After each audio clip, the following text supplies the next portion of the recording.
I took my first trip to London with absolute confidence, but that bravado lasted until the very first crosswalk.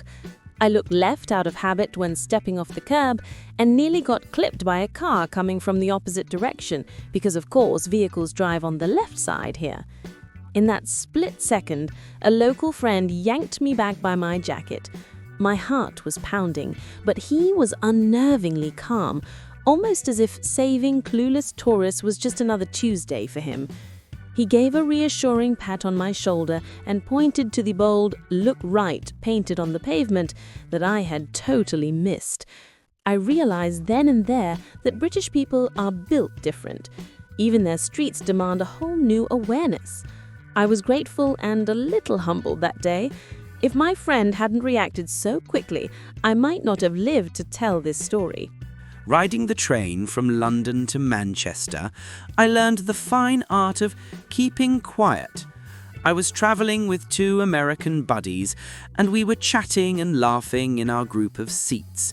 It wasn't until I caught a few sideways glances from other passengers that I realised we were the loudest ones in the carriage. Around us, most people were reading or snoozing, speaking in hushed tones if at all. My friend's booming laugh suddenly felt out of place. A conductor walking by gave us a polite, "All right there, gents," basically a gentle cue to tone it down. We got the hint and lowered our voices. Later, a British acquaintance explained that on trains there's an unspoken rule to keep volume low. Some trains even have designated quiet coaches. It made sense. Everyone appreciates a peaceful journey. By the time we reached Manchester, we'd practically mastered the art of whispering. It was funny to adjust, but I respected it. The British have a real sense of courtesy in shared spaces. I realised that sometimes being considerate means dialing down the American volume a notch, and that's not a bad thing at all.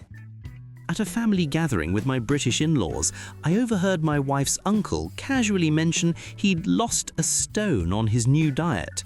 I blinked, trying to process that. Lost a stone? I imagined some kind of pet rock until it hit me that stone is a unit of weight here. Still, I had no clue what it equated to. Was it like £5? 20? I sheepishly asked my mother-in-law, and she explained a stone is £14. So losing a stone meant he dropped £14, a pretty significant weight loss. I felt both enlightened and a bit embarrassed that I, a grown man, was learning basic measurement from my mother-in-law over dessert. Everyone had a good-natured chuckle at my expense, including the uncle, who promised there was still plenty of him left. That day, I realised how Brits seamlessly mix and match metric and imperial units in everyday life, and it works for them. Whether it's weighing themselves in stones or measuring beer in pints, the British have their own system that you just have to learn if you want to keep up. Chalk that up as another thing they've made uniquely theirs. I volunteered at a community fair in a small English town and got a crash course in British health and safety culture. In the US, I'd expect a quick, "Thanks for helping, here's your task." Instead, I sat through a thorough safety briefing before the fair opened. They gave me a high-visibility vest just to direct parking and walked me through emergency procedures and where the first aid kit was. At one point, they even reminded us how to properly lift boxes, bend the knees, not the back. I tried not to grin. It felt like overkill for a quaint village fair. But as the day went on, everything ran smoothly and, unsurprisingly, no one got hurt. They had preempted every potential issue. By the end, I had to admit I was impressed. What I initially saw as excessive caution showed how much they cared about everyone's well-being. The British seemed to have a rule and protocol for nearly everything, and while it felt a bit much at first, it's part of why things are so organised and safe. I left with a new appreciation for high-vis vests and the motto, "Better safe than sorry." On a road trip through the English countryside, I witnessed a car skidding off into a ditch right ahead of us. Heart pounding, I grabbed my phone and did what any American would do, dial 911. Of course, nothing happened. My British friend in the passenger seat saw me fumbling and calmly said, "It's 999 here, give it to me." He took over, dialed 999, and efficiently relayed our location to the emergency operator. Within minutes, a local fire brigade was on site. I felt pretty foolish sitting there, realizing I didn't even know how to call for help properly in the UK. My friend just chuckled and patted my shoulder, saying, "No worries, easy mistake." As I watched the British emergency crews work swiftly and politely, with the paramedic calling the injured driver mate, I had one of those humbling moments. The British do some very critical things differently, and in that moment clearly better, given I would have been waiting forever for 911 to answer a call that never went through. On my first trip to London, I got a bit lost trying to find the British Museum. I spotted 2 police officers on the corner and decided to ask them for directions. They were incredibly friendly. One even pulled out a paper map to show me the best route, chatting with that classic, "lovely day, isn't it?" kind of small talk. It wasn't until I walked away that something clicked. Neither officer had a gun. I glanced back just to be sure. Nope, no firearm on their belts, just a baton and radio. Coming from the US, where even a simple traffic cop is armed to the teeth, this was a jaw-dropping realization. And yet, these London bobbies were calmly patrolling one of the busiest areas in the city, confident and authoritative, without a firearm in sight. It made me reflect on how differently our countries handle policing. The British approach was subtle but profound, authority by presence and community trust rather than by flashing a weapon. It was both impressive and honestly a bit envy-inducing to witness. Staying at a quaint bed and breakfast in the English countryside, I encountered the legendary separate hot and cold taps. The sink in my little ensuite had 2 old-fashioned faucets, one gushing piping hot water and the other ice cold. I stood there, hands hovering uncertainly, wondering how on earth to get some comfortably warm water to wash my face. Do I flap one hand under the cold and one under the hot alternately? Splash them together mid-air? It felt like a quirky British IQ test first thing in the morning. Later over breakfast, I sheepishly asked the hosts about it. They chuckled and admitted even they usually just plug the sink and mix the water. Or, as the gentleman joked, we Brits like to test our mettle each morning. One hand gets scalded, the other freezes. I laughed along, but also realised this was one of those charmingly odd British things that they just take in stride. It made me appreciate how Brits can adapt to a bit of inconvenience with humour and patience. Even something as simple as washing up becomes a small adventure. I joined a pub quiz night with British friends and learned I'm not as worldly as I thought. Our team breezed through music and history rounds. Then came a geography question. Name the 5 US states that have a coastline on the Pacific Ocean. All eyes turned to me, the American, and I blanked. I listed California, Oregon, Washington, Hawaii, and completely forgot Alaska. My teammates chuckled and gently filled it in. The irony is they knew US geography better than I did under pressure. It was humbling and hilarious at the same time. I realized my British friends often had more general knowledge about the wider world, including the US, than many of us Americans have about other countries. They weren't smug about it, it's just that growing up in the UK, with Europe next door and international news a given, they picked up things naturally. That pub quiz was all in good fun, but it nudged me to broaden my own knowledge. At the very least, I'll never forget Alaska again, thanks to those trivia-loving Brits. During my time in the UK, I was once invited to a fancy dress party by a British colleague. In American English, I figured that meant a formal event. You know, suit and tie, little black dress. Wanting to make a good impression, I showed up in a blazer and my Sunday best, only to be greeted at the door by a guy dressed as Sherlock Holmes and a woman in a full witch costume. I was beyond confused, and for a second I thought I had the wrong address or it was some bizarre prank. My colleague, dressed as a pirate by the way, burst out laughing when he saw me. He kindly explained that fancy dress in the UK means a costume party, not dressing up fancy in the way I'd thought. I was simultaneously mortified and amused. Thankfully, they had a spare cowboy hat and toy sheriff badge from an old costume, and promptly American cowboyed me up so I wouldn't feel completely out of place. The rest of the night was a blast. I learned 2 things. 1, always clarified dress code in Britain. And 2, the British really commit to their costumes. They were built different even in how they partied, full of creativity and good humor. After that mishap, I never heard the phrase fancy dress the same way again. I'll never forget my first morning at a countryside B&B in England. The host asked if I wanted a full English for breakfast. I said sure, expecting maybe some eggs and toast. What arrived blew my mind. A heaping plate with fried eggs, bacon, sausage links, half a grilled tomato, mushrooms, baked beans, buttered toast, and even a disc of something called black pudding. It was an entire feast. I must have looked equal parts delighted and terrified. The host laughed when I poked cautiously at the black pudding, which I later learned is a blood sausage. "Go on, try it," she urged. To my surprise, it was rich and flavorful.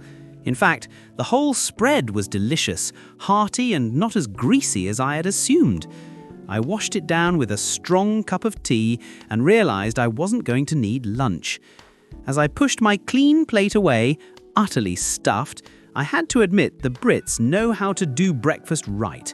It made my usual grab-and-go bagel back home seem downright sad in comparison. That morning, the full English turned me into a full-on fan. When I started a job in the UK, I was struck by how differently people approached work-life balance. In my first week, I stayed late a couple of evenings like I would in the States, but by 5:30 p.m., the office was a ghost town except for me. My manager even poked his head in one day and said, "Go home, the work will be here tomorrow." Then came the weekend. Out of habit, I sent an email on a Saturday, assuming someone might reply. I got crickets until Monday, when a colleague responded cheerfully and added, "I try to unplug on weekends. We all need a break, right?" He wasn't scolding me, just stating a norm. I realized my British co-workers truly take their evenings and weekends seriously. No guilt, no constant checking in. They work hard when on the clock, but when the day is done, it's done. This was a revelation. I slowly shed my hustle culture anxiety and even picked up hobbies again. The Brits taught me that downtime is not a sin, it's a normal part of healthy life, a lesson I've been better for since. One thing that tripped me up repeatedly in England was how early shops closed compared to the US. One evening, around 7:30 p.m., I realized I needed cold medicine. I walked to a nearby pharmacy only to find the lights off and door locked. It was barely past dinner time. I tried a supermarket. Same story, shutters down. I remember thinking, do British people not get late-night snack attacks or sudden errands? The answer, I learned, is that most stores simply keep shorter hours and nearly everything shuts early on Sundays. My British neighbour laughed when I asked what people do if they need something late. "We plan ahead, or we wait till morning," she said. It was such a foreign concept to me, coming from 24/7 convenience culture. But over time I adjusted. I started planning my shopping during the day and learned to live without the odd midnight convenience run. In a weird way, I grew to appreciate it.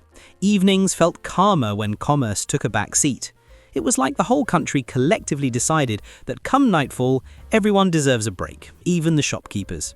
Hard to argue with that ethos once you get used to it. Early on during my time in England, I had a pretty hilarious misunderstanding over weather reports. A British colleague cheerfully mentioned, "Looks like it'll be 20 degrees tomorrow, should be lovely." I did a double take. 20 degrees? Lovely? That's below freezing in Fahrenheit. I pictured icicles. Seeing my baffled face, he chuckled and clarified he meant 20 degrees Celsius, about 68 degrees Fahrenheit. Right, Celsius. The UK forecast on TV was similarly perplexing until I recalibrated my brain. One morning, I heard it would be 10 degrees Celsius and grabbed a heavy coat, only to step outside and realize I'd overreacted. 10 degrees Celsius, 50 degrees Fahrenheit, was chilly but not Arctic. Over time, I started converting automatically, but those first few weeks, I was utterly lost in translation every time someone discussed the weather. It made me realize that even something as simple as reading a thermometer is done differently here. The British were casually navigating between rain in the teens and a heat wave at 30 degrees Celsius, while I was fumbling with mental math. Eventually, I got on board, but not before admitting their system actually made more sense for scientific accuracy, even if my Fahrenheit-trained mind took a while to adjust. While staying with a British host family, I kept thinking I was opening the wrong doors in their house. I wandered into the kitchen looking for a washing machine. My suitcase of clothes needed a refresh, and to my surprise, there it was, right between the dishwasher and the oven. I'd never seen a laundry machine in the kitchen before. Later, I went to put my soda cans in the fridge and realized it was tiny compared to the giant double-door fridge I had back home. I had to play Tetris just to fit a carton of milk and some leftovers. When I casually asked my host about it, she laughed and said, "We don't tend to stockpile as much food here. We shop fresh more often." It struck me how efficiently they use space. Smaller appliances, combined rooms, nothing wasted. I found it oddly endearing that my host didn't bat an eye at what I found unusual. Doing laundry while cooking dinner? Sure. A fridge just big enough for the week's essentials? No problem. The British home felt compact but very cleverly organized, different and, in many ways, better suited to their lifestyle. When I moved into a flat in London for a work assignment, I spent my first weekend getting settled and decided to do laundry. After the wash cycle finished, I went on the hunt for the dryer and found none. I opened every cupboard in the tiny kitchen where the washer lived, thinking maybe it was hidden. Nothing. Instead, I found a collapsible drying rack and a note from the landlord about using the radiator in the winter to dry clothes faster. I was flummoxed. Back in the States, I'd never been without a tumble dryer humming away in a laundry room. Uncertain, I hung my dripping clothes on the rack in the living room and hoped for the best. By morning, to my surprise, everything was dry and smelled fresh, not scorched. Over the next weeks, I even got into the habit of hanging clothes by the sunny window. It felt oddly soothing. I realized British households often do without luxury appliances and just make it work. It was a simpler, more energy-conscious approach that, dare I say, worked just fine. My electricity bill certainly thanked me too. Dinner in a British restaurant taught me that large is a relative term.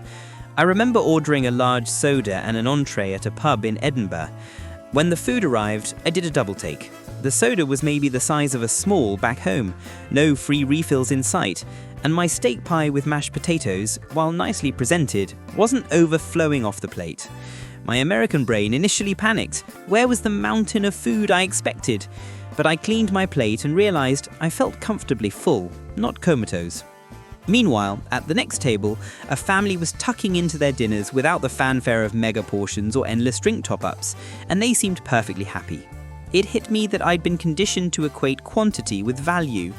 The British portions were modest, yet the meal was satisfying and delicious. I walked out not needing to loosen my belt a notch for once. It was a quiet lesson that sometimes less really is more. I thought the British tea obsession was just a stereotype until I worked in a London office. On my first afternoon there, right around 3 o'clock, an interesting thing happened. The entire office essentially paused for tea. One minute we were knee-deep in emails and spreadsheets, and the next my colleagues were gathering around the kettle like it was a campfire. Even a manager halted a meeting mid-sentence to say, "Tea time, let's resume in 10. I was stunned. Apparently, this was completely normal here. In the US, grabbing a coffee is quick and often solitary, but in Britain, making a proper brew was almost a sacred team ritual. A co-worker handed me a mug of strong PG tips with a dash of milk, insisting it would fix my jet lag. They even cracked open a pack of biscuits to share. I realised these folks truly run on tea and that this daily tradition actually brought a comforting rhythm and camaraderie to the workplace. Honestly, I loved it. I have a raging sweet tooth, so one of my British friends was eager to introduce me to proper UK chocolate. I expected it to be the same as American candy, but boy, was I wrong. She handed me a Cadbury Dairy Milk bar, and I took a bite. It was so creamy and rich that I actually stopped in my tracks on the sidewalk. Gone was the slightly waxy aftertaste I'd always thought was normal in chocolate. "What is this sorcery?" I joked, examining the purple wrapper as if it held secrets. My friend laughed and said, "Welcome to real chocolate, mate." She then explained that British chocolate has a higher milk content and different recipe than the stuff I grew up with. Over the next week, I proceeded to taste test my way through Galaxy bars, flakes, and Maltesers like a kid on a holiday. With each treat, it dawned on me that British chocolate isn't just different, it's on a whole other level of delicious. I honestly may never be able to enjoy a Hershey bar the same way again. I happened to be in London during a big royal celebration. A prince was getting married, and the city was abuzz like I've never seen. I'm not usually one to get excited about weddings, especially strangers, but the atmosphere was infectious. Streets were decked out with Union Jack bunting, people threw neighborhood parties with tables right in the road, and pubs opened early for the televised ceremony. Curiosity got the better of me, and I joined a crowd gathered around a big screen in a public square. There were cheers, happy tears, and an elderly lady next to me offered me a scone from her picnic basket. It felt like the whole nation was celebrating together, proud and joyful in unison. As an American, the only thing I could compare it to was maybe the Super Bowl or 4th of July, but this was different, more heartfelt and historic. I realized the British have a unique knack for combining tradition, community, and festivity. They turned a wedding into a nationwide feel-good moment, and I was lucky enough to witness it firsthand. I visited a British friend's family in Yorkshire one winter, and I got a crash course in how differently our households operate. The first morning, I woke up and could see my breath in the guest room. Okay, slight exaggeration, but it felt ice cold to me. I found the family bundled in sweaters at the breakfast table, happily munching toast in a kitchen that was maybe 18 degrees Celsius, around 64 degrees Fahrenheit. Apparently, the central heating had clicked off overnight to save energy. In my house, back in the States, we'd have the thermostat cranked up and be toasty in t-shirts. Not here. When I quietly asked if we could turn the heat up a notch, my friend's mum just passed me an extra sweater, and said, "You'll warm up in a minute, love." I realised then that Brits just tough it out a bit more when it comes to indoor comfort. Or maybe they just have different expectations. By the end of the week, I'd acclimated enough to drink my tea without my teeth chattering, and I had a newfound respect for my British host's resilience and excellent sweater collections. During my trip to London, I decided to hit a bunch of museums, starting with the British Museum. I walked in, fully expecting a ticket booth and a hefty entrance fee, like most big museums back home. Instead, I was greeted by open doors and a simple donation box with a polite sign, "Free admission, your support is appreciated." I actually stopped and asked a staff member if I was in the right place and if it was truly free. He smiled and said, "Yes, welcome." I wandered through ancient Egyptian artifacts and the Rosetta Stone without paying a penny, utterly amazed. Over the week, I discovered many major museums in the UK were free as well, all open for everyone to enjoy. It felt civilized on a different level. In the US, I was used to shelling out $25 or more for a museum ticket, which can add up for families and students. Here, the British philosophy seemed to be that culture and history should be accessible to all. I left a donation each time, gladly, feeling grateful for the experience and a bit in awe that a country prioritized public access to art and history like that. Growing up in the suburbs of the US, I was practically attached to my car from age 16, so living in the UK for a year was the first time I tried life without owning a vehicle, and it was unexpectedly liberating.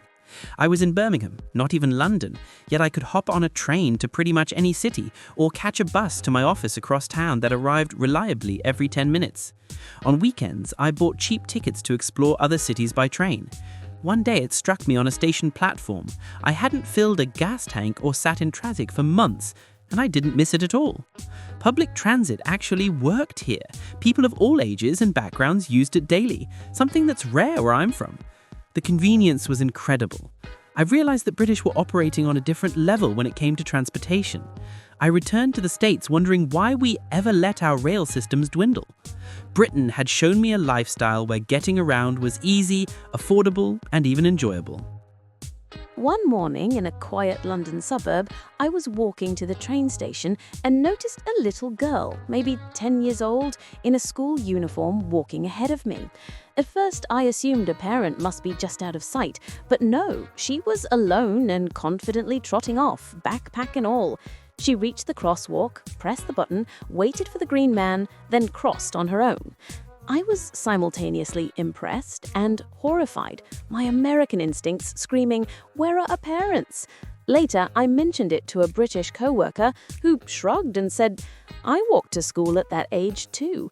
If it's a safe area, it's pretty normal." I realized that in the UK, giving kids a bit more independence isn't seen as negligent, it's just part of growing up.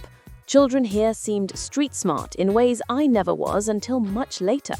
I found it admirable. They were learning confidence and responsibility early on.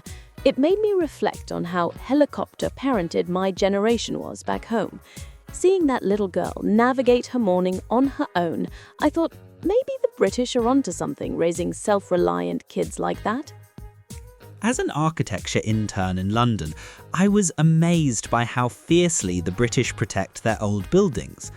A developer wanted to tear down a Georgian-era brick structure on a site we were redesigning. In the US, a 200-year-old building might get bulldozed for something new without much fuss. Not here. In planning meetings, the local council insisted that the historic facade be preserved and incorporated into the new project. I ended up drafting plans that literally built a modern office around this old brick frontage.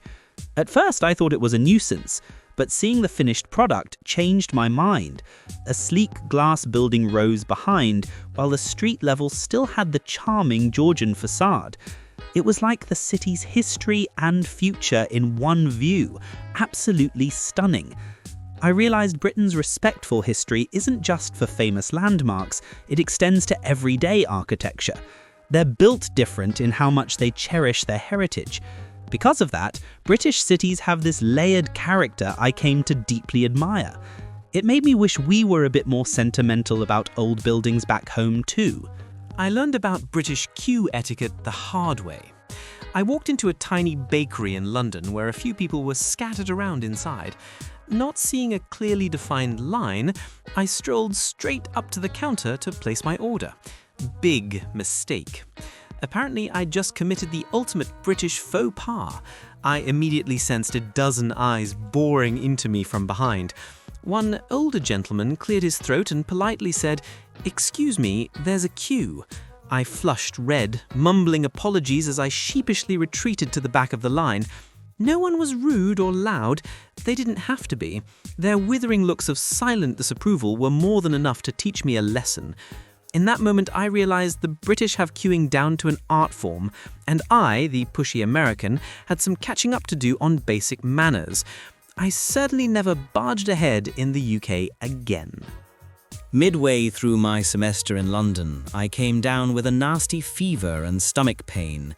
My British roommate insisted we go to the nearest A&E, accident and emergency.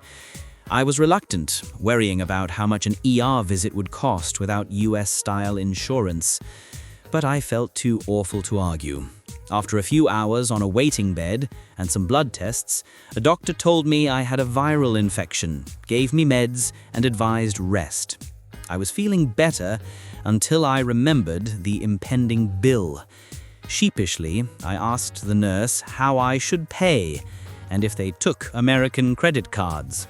She looked momentarily confused, then smiled. "Love, it's NHS, no charge." I was floored. I left the hospital with prescription in hand and zero paperwork or bills. My roommate casually said, "Told you so," while I marveled at what just happened. It was the day I realized the British healthcare system wasn't perfect, but in that moment it felt like an absolute godsend. I'd never been so envious of a country's approach to healthcare. While visiting a friend in Liverpool, I developed a pounding headache and went to a local pharmacy to grab some Tylenol. I scoured the shelves, growing increasingly frustrated when I couldn't find anything by that name. Eventually, I asked the pharmacist for help. She kindly clarified, "We call it paracetamol here," and handed me a box of tablets. The price? 40 pence. I almost laughed. In the US, I'd have paid several dollars for a name-brand bottle. I then noticed the pharmacy had all sorts of medications with different names. Acetaminophen was paracetamol. Ibuprofen was just ibuprofen, but a tiny fraction of the price I was used to. And even cough drops were called lozenges. It felt like I'd stepped into a parallel universe of medicine where everything was familiar, yet slightly different and much cheaper. As I popped a couple of tablets, I realized how Brits keep it simple and affordable. No flashy brands, just straightforward and effective. My headache faded fast, along with a bit of my American consumer confusion. As a 20-year-old American exchange student in the UK, I experienced a bizarre time warp of adulthood. My British friends, who were all 18 or 19, would casually go down to the pub after class for a pint, legally.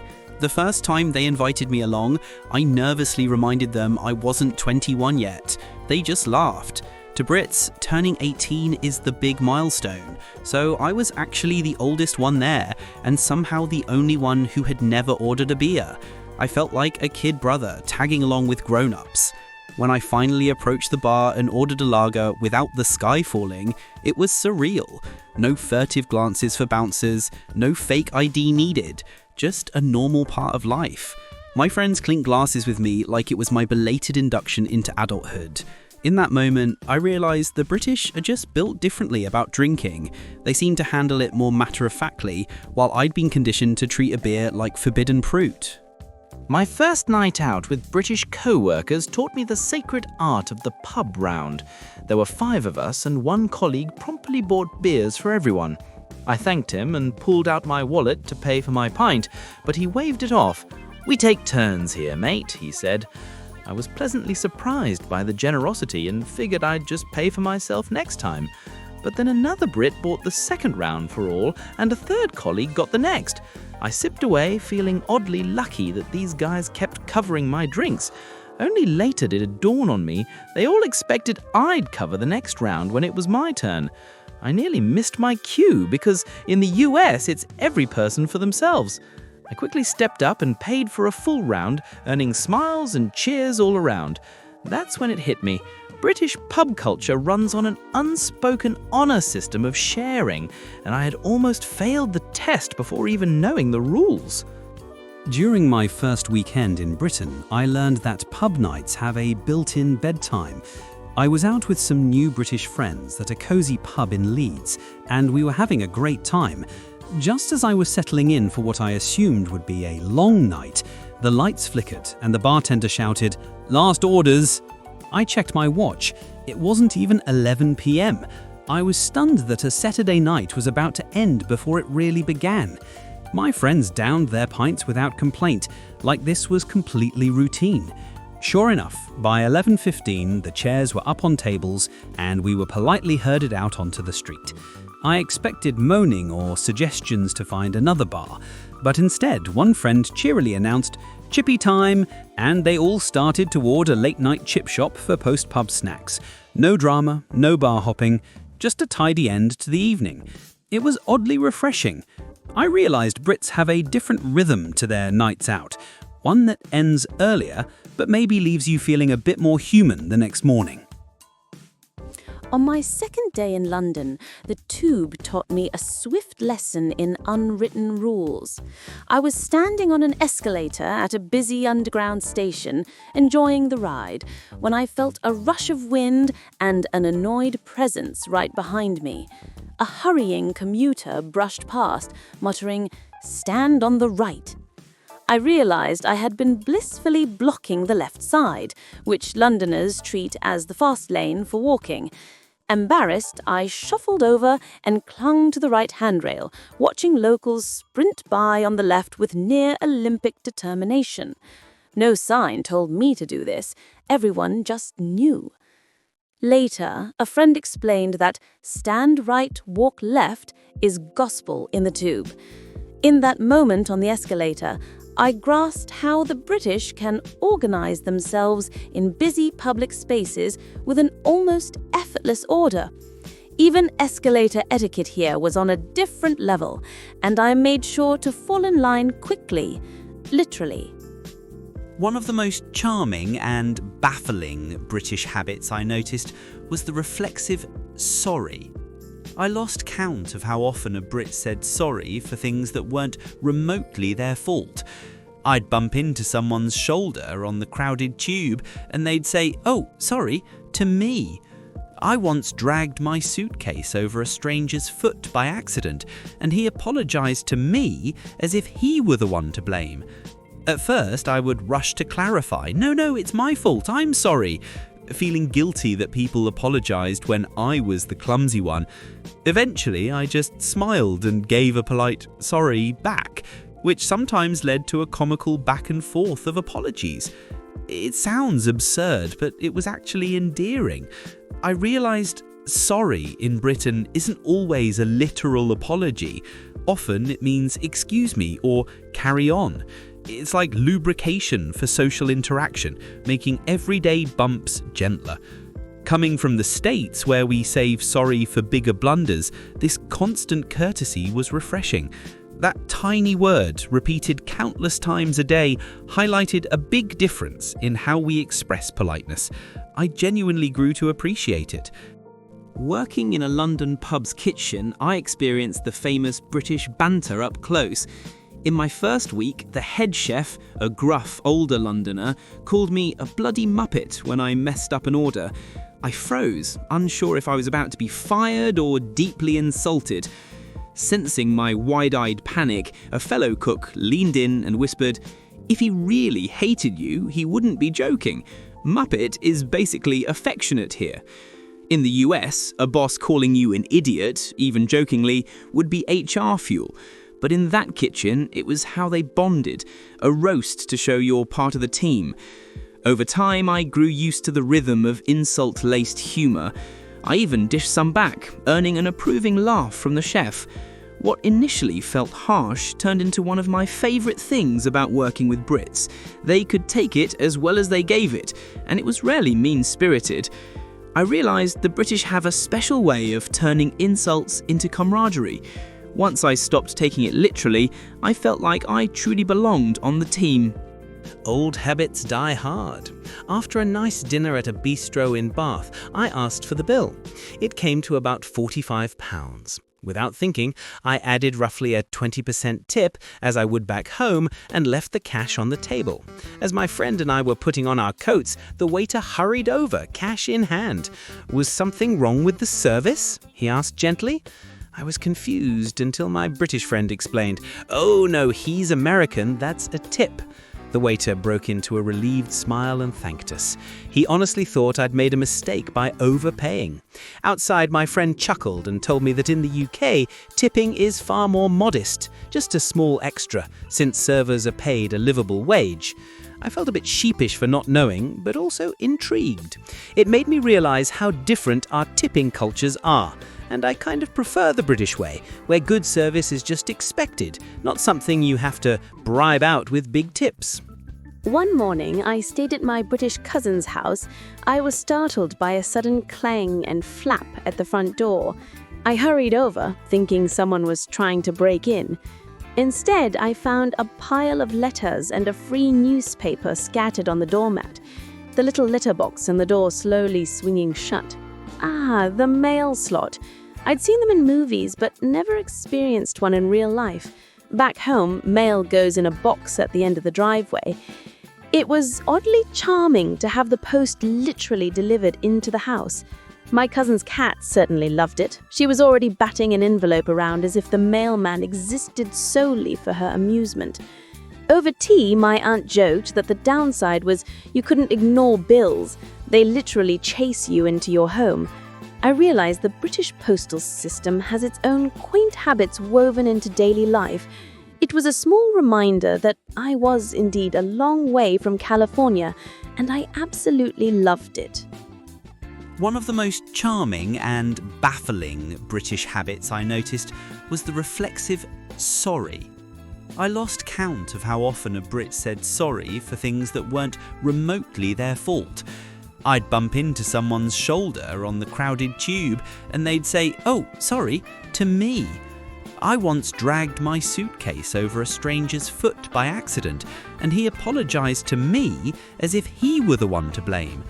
At first, I would rush to clarify, No, it's my fault, I'm sorry," feeling guilty that people apologized when I was the clumsy one.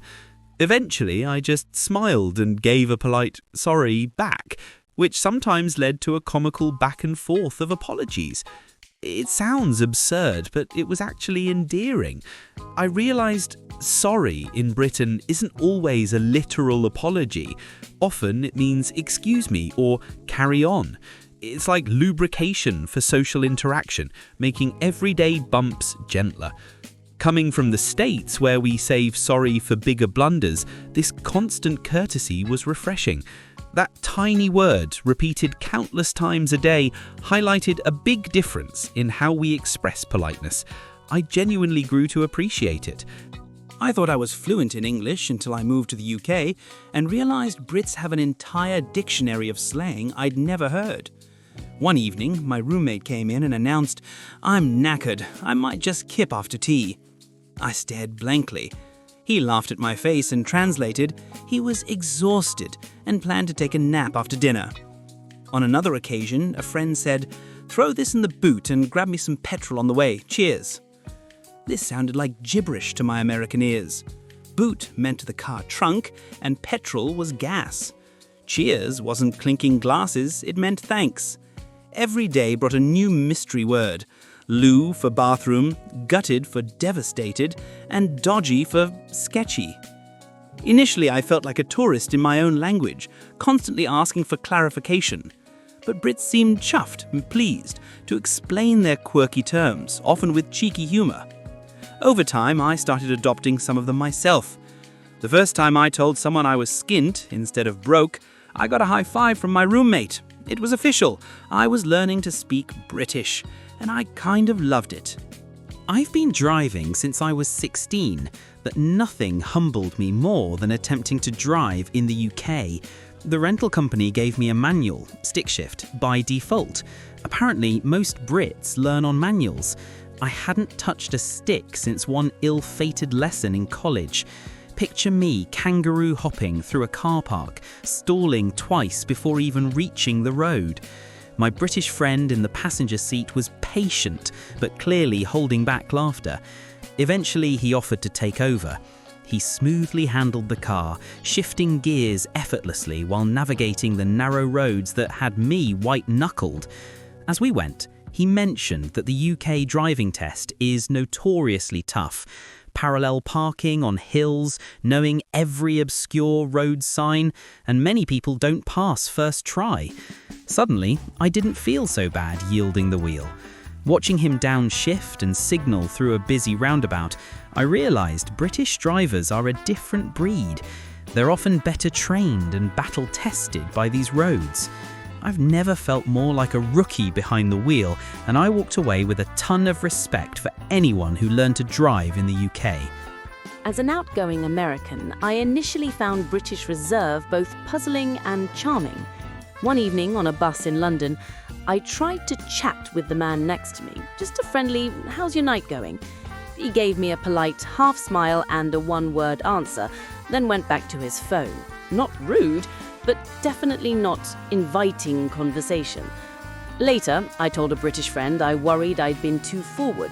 He laughed. Don't take it personally, we're just more reserved with strangers. That bloke probably thought it was odd to chit-chat on a bus. He was right. Over time, I noticed Brits are polite and helpful if you ask something, but they generally keep to themselves in public. No perky small talk with random people on the bus or in the queue. Once I adjusted, I started to appreciate it. There's a peaceful respect for personal space. When someone does break the silence to chat, it feels intentional and genuine. I realize the British aren't cold at all. They just value a bit of privacy in everyday life.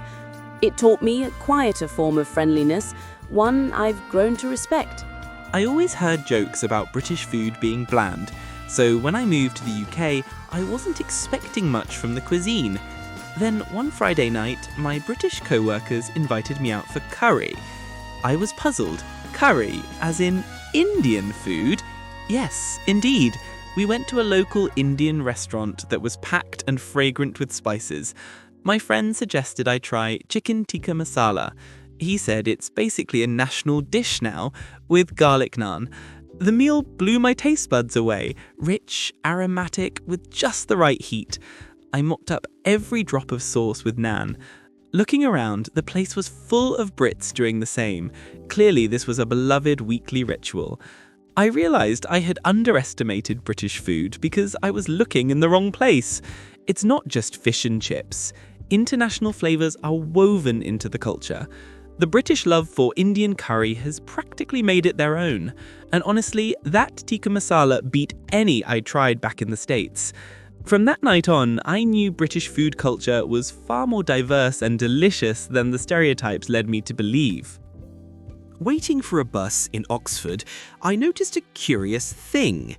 People arriving at the stop quietly formed a neat line, extending back from where the bus door would be. No signs, no officials, just an unspoken system. I felt a bit awkward at first, unsure where to stand, since back in the US, a bus stop can be a free-for-all, with folks hovering and then jostling when the bus comes. Here, everyone simply knew to queue in order of arrival. When the bus pulled up, there was no mad rush.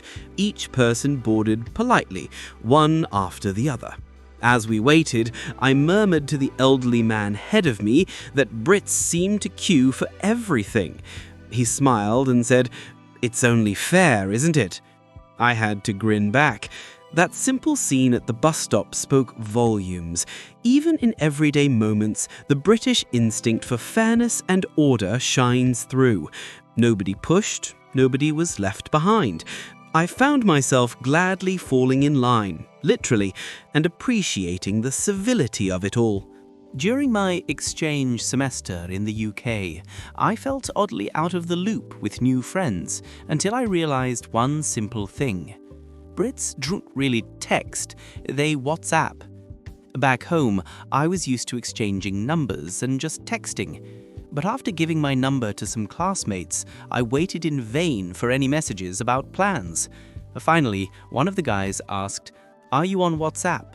I said I had it, but rarely used it. His eyes lit up, and within minutes I was added to several group chats for study sessions and pub meetups.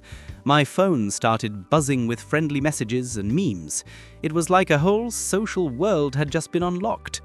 I realized Brits, and most Europeans, prefer WhatsApp for almost everything. It's free, group-friendly, and works on any phone. Once I embraced it, I never missed a beat.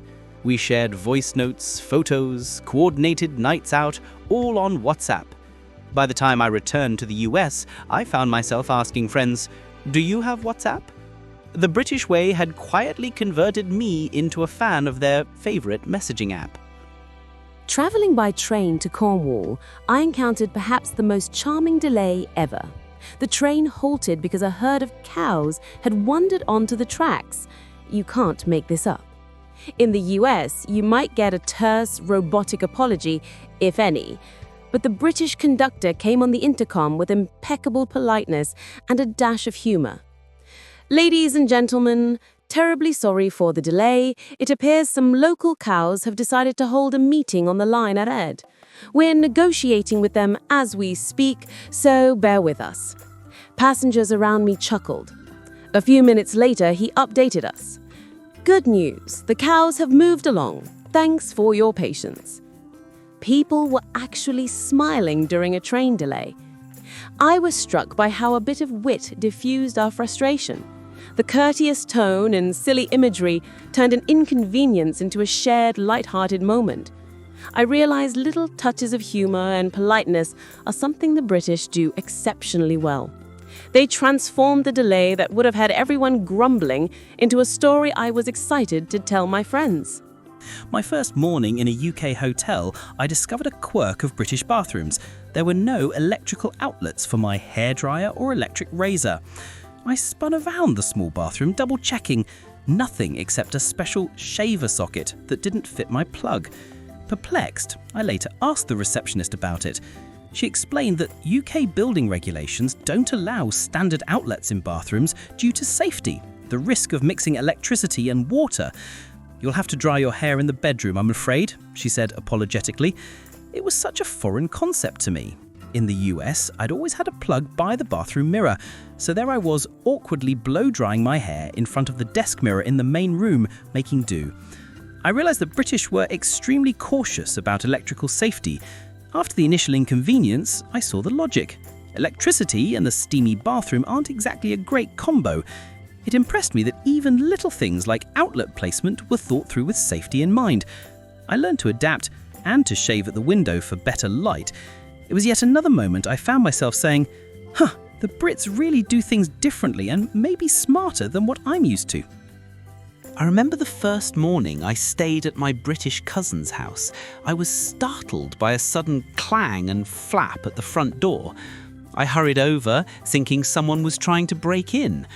Instead, I found a pile of letters and a free newspaper scattered on the doormat, the little letterbox in the door slowly swinging shut. The mail slot. I'd seen them in movies, but never experienced one in real life. Back home, mail goes in a box at the end of the driveway. It was oddly charming to have the post literally delivered into the house. My cousin's cat certainly loved it. She was already batting an envelope around as if the mailman existed solely for her amusement. Over tea, my aunt joked that the downside was you couldn't ignore bills. They literally chase you into your home. I realised the British postal system has its own quaint habits woven into daily life. It was a small reminder that I was indeed a long way from California, and I absolutely loved it. My first afternoon in London, I walked into a Boots pharmacy to pick up some toiletries and snacks. I grabbed what I needed and headed to the register. The cashier scanned my items and simply said the total. No extra chit-chat, no asking if I found everything okay. I paid and she handed me my bag with a quick, "Cheers, bye." That was it.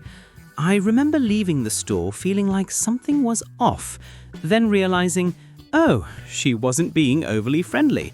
She wasn't rude, just efficient. Coming from the US, where cashiers often give you a big smile and a scripted greeting, the British approach seemed almost cold at first. But after a while, I grew to appreciate it. When I went to buy a phone charger at a London electronics shop, I was in and out with my purchase and minimal small talk. It wasn't unfriendly, the staff helped when I asked questions, but there was no fake pep. I found it refreshing. There was a kind of honesty in it. Not every interaction needs to be bubbly to be polite. By the end of my stay, I actually preferred the British style of customer service. It felt straightforward and respectful of everyone's time.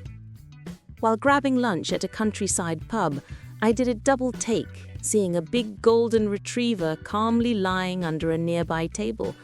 A dog in the pub, not a service animal, just a regular pet, hanging out with its owner during their meal. No one minded at all.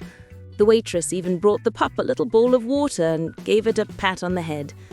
Coming from the US, where dogs are usually a no-go inside restaurants, I was stunned and delighted. Apparently, this is pretty normal in many UK pubs, especially outside big cities. Dogs are welcome as long as they're well behaved. And this one was the picture of good manners, quietly snoozing through lunch. It added such a warm, homey vibe to the place. I realized British society is very dog-friendly. Pets aren't stuck at home, they're part of community life. It was a simple difference, but it spoke volumes about the relaxed, inclusive nature of British pub culture. On a family visit to my English friend's home, I witnessed something that would have scandalized my own grandma: casual swearing in polite company. We were having Sunday roast when my friend's sweet, silver-haired Nana accidentally dropped a serving spoon on the floor. Without missing a beat, she exclaimed, "Oh, bugger," then chuckled as she picked it up. No one batted an eye. A couple of people even smiled. I realized words like bloody and bugger, which I grew up thinking were vulgar, are pretty mild in Britain, practically just colourful adjectives. It was an eye-opener. I found it oddly charming that even the granny of the family could drop a little swear and it was considered perfectly normal. It made conversations feel more unfiltered and real. Over time, I adjusted my swearingometer and even loosened up a bit myself. The British seemed far less uptight about these mild expletives, and it was honestly refreshing to see that the world didn't end if Nana let a bugger slip now and then.